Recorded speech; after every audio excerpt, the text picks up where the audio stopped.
I'll be 100% honest with you guys. After reading this chapter, I don't know how to feel. On one hand, I'm calling BS on certain aspects, quite a few aspects of this chapter. On another half, I'm like, holy shit, this was crazy.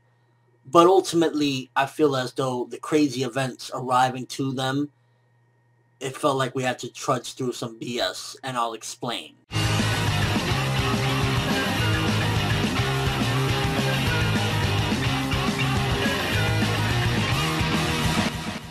Now, first of all, starting off this chapter back where we were in the end of last week's chapter with Obito and Rin, it kind of throws me out of what I felt last week. Like, last week, me actually, feeling something for Obito, actually, to the point where I was like, damn, I feel really bad for this dude, and how I felt last week.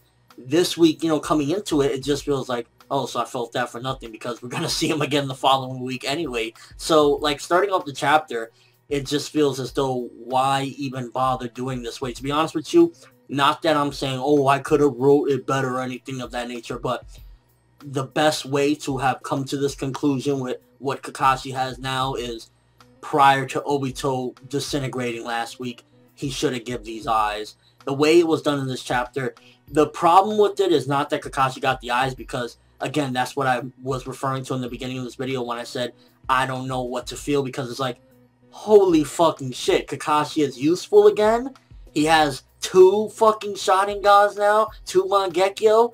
The ending, what he has, is like, holy shit. But the journey to that was just like, first of all, Obito using Kamui from what appears to be, I don't know if that's Limbo or the Afterlife or whatever the case may be, that just felt like ridiculous. I think I understand what Kishimoto was trying to portray with that, because if you remember correctly, Kakashi was in the other life, or in that limbo section as well, when he saw his father during that fight with Pain when Kakashi was about to die, and I'm guessing that's a similar situation of where they're at right now. So he kind of wanted to tie all that back in again, where Kakashi was like, oh, I'm going to see you, Obito and Rin, and he never really went. So I think that that was what he was trying to portray with that, but the laws of what was set in this manga was just thrown out the window, and I can't neglect that, even as epic and as fucking excited as I was to see Kakashi of the Sharingan, again, one of my favorite characters of the entire series, badass and bossing,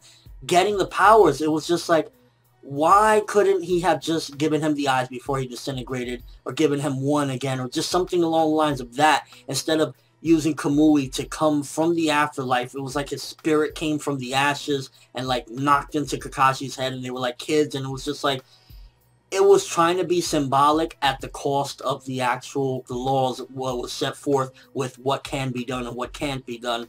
And that's what really fucks it all up, because in all honesty, it's like, who the fuck doesn't want to see Kakashi going beast with 2 Sharingan, with Susanoo, actually doing shit against the final villain? Everybody would want to see that shit, but it's the way it went about. It was just completely, it shouldn't have been done that way, and it's just kind of, reading this, I'm just like, why, Kishi? At first, I thought Obito was coming back. When he said, oh yeah, I'm not done yet, I need to go do something, I was like, don't fucking tell me that Obito's returning. That, I was going to start off like, what the fuck? So at the very least, it wasn't that, but it just made no sense that he came from the ashes from using Kamui. Is like, what the hell? One interesting thing that I thought came out of that whole thing as well was Obito saying, no, Kakashi, you be the 6th, Naruto be the 7th.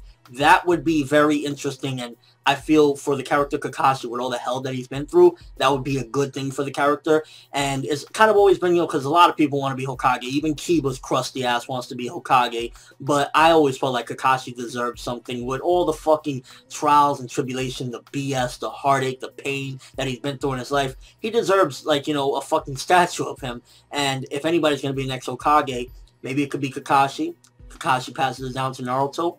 Eventually, Naruto passes it down to Konohamaru, or Naruto and Sasuke have a dual thing. So there's a lot of people that want the title, but ultimately, one of the only good things, aside from, of course, the eyes that came out of that thing, because in all honesty, it was just like, couldn't they just have had that conversation prior to him dying? Like, a lot of this could have been done prior to him dying, when, he was nearly dying. They could have had this conversation. He could have given the eyes, and it's like, what was the need to bring him back from the dead via spirit to knock him out? It just, I don't fucking know. And again, it just really took away from the impact that I had last week, or how I felt about Obito's death. It's like, it doesn't fucking matter because the following week he's back, and he's not back for good, thankfully. It's like, okay, you know, he's dead, but no. One other pretty cool thing I felt came out of the chapter was Naruto using that technique, the Super Tail Beast Rasen Shuriken. That shit was crazy. It was unstable, which means that there's room for growth in that aspect, but that shit was awesome. That was like one of the only other good things. It's like, in all honesty, all of this could have been avoided, and this could have been absolutely amazing had Obito just give it to him. Maybe even if you wanted to do it off screen and we didn't know what happened, and then Obito died and we didn't really get to see his eyes. Like, the top half of him was shadowed out, and then the following chapter. Like, there's so many ways it could have done to fit the physics of the world of Naruto, the laws of it, and at the same time keep this epicness of Kakashi. Because again, it's like, I'm torn. It's like, it's bullshit how he got it, but he fucking has it, and he's about to boss, and he's actually relevant again. Kishi, why? And overall, looking at this chapter for what it is, at the end of the day, you can't ignore what it took to get to that point, as awesome as it is, and the good progression that it does give Kakashi's character, and kind of redeeming him in a way to bringing him back to that status where he is relevant, he can do things. It's still fucking out of this world. I don't know why Kishimoto did it that way, to have him come back from the dead using Kamui, to give him eyes where you're supposed to actually have a fucking eyeball, not ashes and spirits. It was just like, I don't know why Kishimoto did it that way. I guess I understand what he was trying to portray again with that afterlife limbo thing that he started doing in the Pain arc, but it just came across as bullshit. So to be honest with you, I don't know if I should say that this chapter was terrible or mediocre, somewhere in between there, because I cannot say that this was good when, as epic as it may be, it took bullshit to get there. But let me know what you guys think. First of all, what is your take on this chapter? Are you torn down the middle with what the fuck happened? Like, how did he do that? Like, what sense does that make? But at the same time, Susanoo Kakashi, to Mangekyo Kakashi, Kakashi relevant again. Also, Super Tail Beast Rasen Shuriken looking pretty awesome as well. Like, if I had to give this chapter a score, in all honesty, I'd give it probably a 3 out of 10, because it was just pretty freaking bad the way it was done. It's like, it's epic, but getting there was bad. And also throwing out the sentimental value that Obito had at the end of last week's chapter with just seeing him again this week, and it's kind of like, wait, I'm gonna come back and give Kakashi one more thing. You should have fucking gave it last fucking week. And just overall thoughts of this chapter, so torn. It's like, this could have been done so way better. It's just coming back from like heaven, like, or limbo.